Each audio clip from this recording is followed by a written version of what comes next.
Over the last few months, our teams here at Nexus have been helping clients relaunch their mental wellness programs.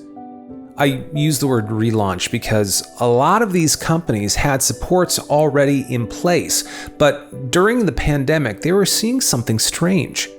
Leaders knew both intuitively and from personal experience that people were struggling.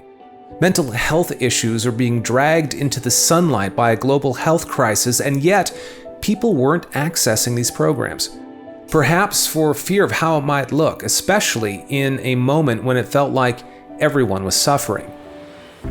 And one of the first steps in these launches is just getting people to tell stories about their mental health challenges, just to normalize the conversation, to help people feel okay sharing.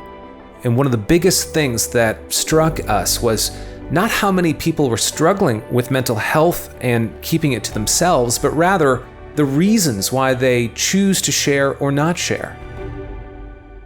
One person we spoke with talked about how she was ready to take her life and would have gone through with it had her manager not noticed her struggles and taken a personal interest in what she was going through. Today, that person credits her manager with saving her life. Of course, there's also flip sides to that story. One leader told us about visiting her family doctor to discuss the trauma they were experiencing as a result of childhood abuse and how that doctor looked at her tight-knit family, her successful school career, and said, "I'm sorry, I treat people with real problems." A doctor said that. As a result of that comment, that people leader kept their abuse a secret for over 30 years. And as we listened to these stories, it occurred to us that we're doing so much to encourage people to share, but how much are we doing to help people listening? An open sharing culture is great, but isn't it equally important to create a listening culture as well? That is the question we put to our guest on this pod. His name is Mark Henick. He's a mental health advocate, a best-selling author, and former director of the Mental Health Commission of Canada. Mark has spoken about mental health all over the world on just about every platform imaginable, and now he joins us at the Nexus. Mark, for a long time, we tended to put up a wall between our personal and our professional lives. And perhaps pre-pandemic, we were starting to take a few bricks out of that wall. It was the global health crisis itself that blew the wall up entirely. At least that's how it feels. What do you think?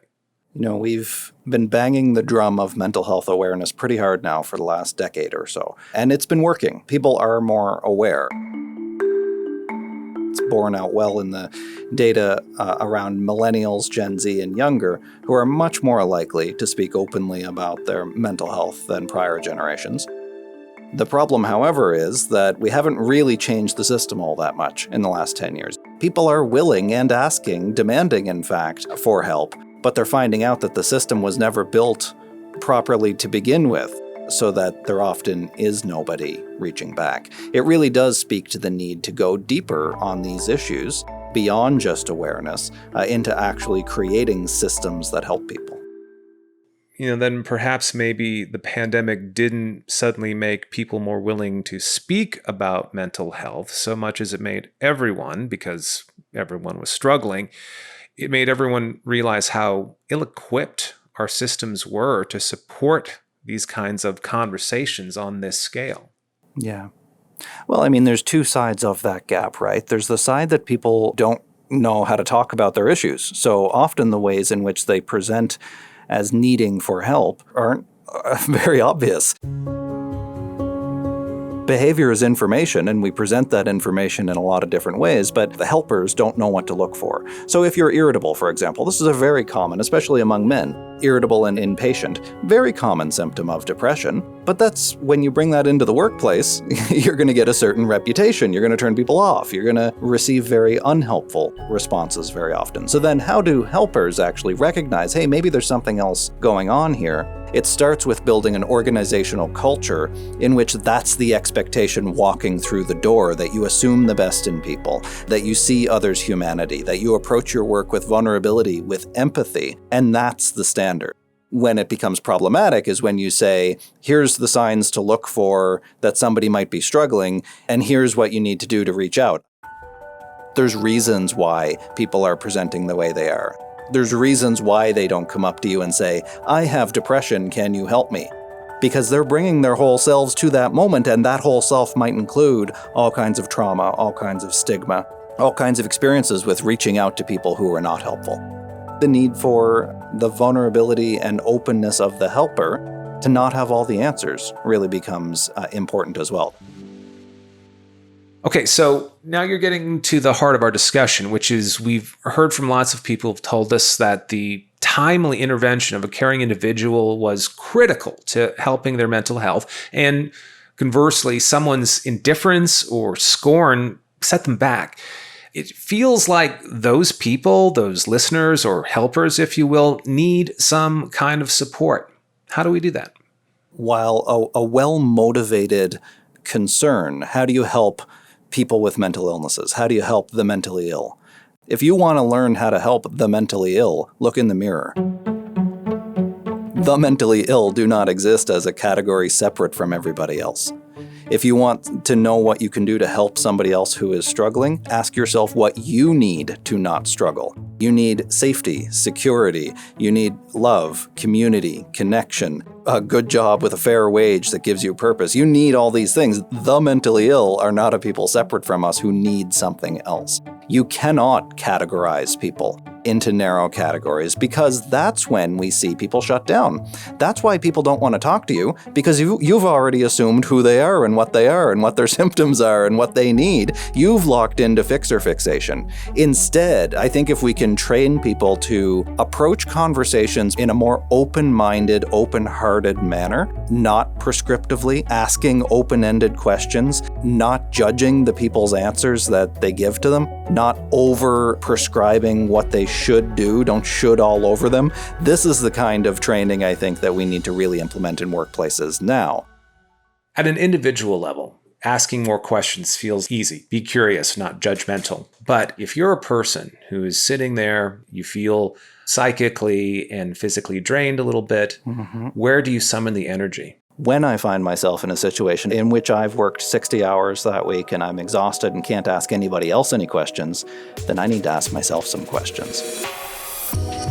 Why did I just work 60 hours a week? Why did I drain my tank so empty that I don't have any empathy left for others? I think that's a hard question. Sometimes that's the hardest question that we need to ask ourselves, because that means then we need to put some boundaries around our own work. We have to get better care of ourselves. You have to put your own oxygen mask on before you can help anybody else. Self-care gets a bad rap. It gets seen as fluffy, but self-care is supposed to be hard work. You need to do the work on yourself. You need to be your best self, so that way you can help others. And that's going to mean not always meeting all your commitments. It's going to mean some hard choices, but I think it's necessary. We have to.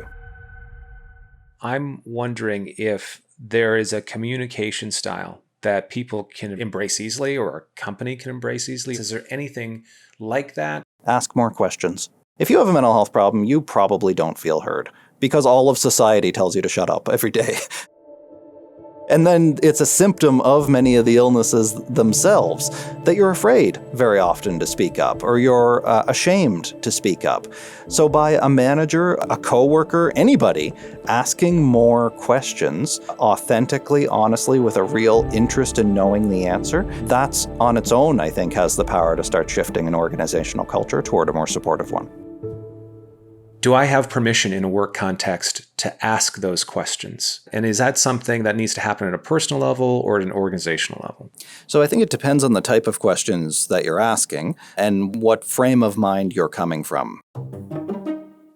The types of conversations we're talking about, you're taking the lead from the other person anyway. You're noticing something. That's why you're having the conversation, after all.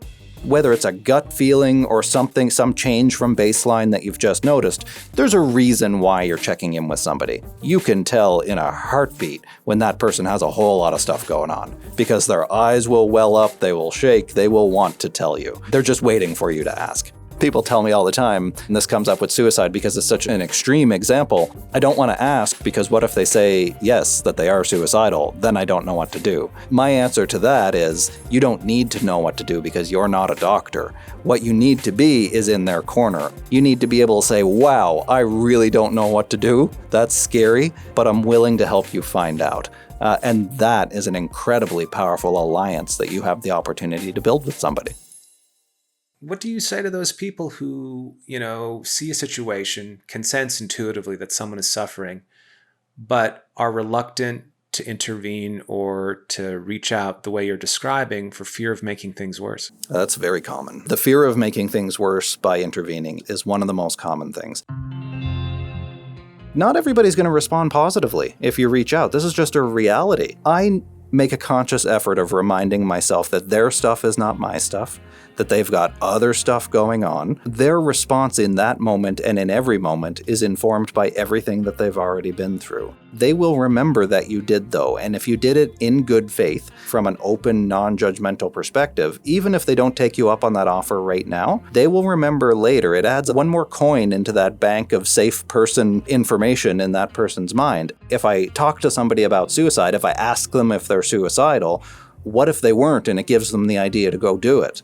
That's not a thing. I can tell you that. This has been researched over and over and over again. One of the most effective protective factors for preventing suicide is to ask people directly, are you thinking about killing yourself? If you're doing it in an open, non-judgmental way, the worst that can happen is nothing, but the best that can happen is that you could save that person's life. What can an organization do to change that culture to make that possible? Having a bit of educated awareness, knowing what's available in your community, having active conversations, listening conversations where you encourage people to open up. That's the first step, the awareness step. The second step, though, is that awareness isn't enough. Awareness is literally the least you should be doing. That's kind of your starting point. You need to act as well. That means bolstering resources, taking a look at your health benefits, your extended health, your EAP, Employee and Family Assistance Program if you're offering it. You have to give people a sense that you're not just talking a big game, that you're walking the talk as well. And then looking at your organization more broadly, this would be the third step. You can get a sense of the current state of the psychological health and safety of your workforce, and you can make targeted interventions as necessary to change culture. Okay, good advice for organizations. Do you have any parting thoughts for people who are trying to support colleagues struggling with mental health issues? In order to help a helper, you have to really recognize and see what it is that they're struggling with. We want to help, and sometimes we want to help so badly that we take on too much. So have these kinds of conversations with people who are helping others. Then make sure that if you yourself, a listener, are trying to help somebody else who's dealing with a mental health struggle, practice what you preach. Help your own mental health. If you're burning yourself out to help somebody else's burnout, that's a bit of an oxymoron. Reach out to a therapist, access your benefits, take time off, unplug, do all the things that we tell everybody else to do. You have to do those things as a helper as well. It almost sounds, and correct me if I'm wrong, Mark, that it's like perhaps maybe it's even helpful to eliminate the categories of helper and those being helped and just start thinking of yourself as a human. Couldn't have put it better myself. Well, on that note, we're going to stop.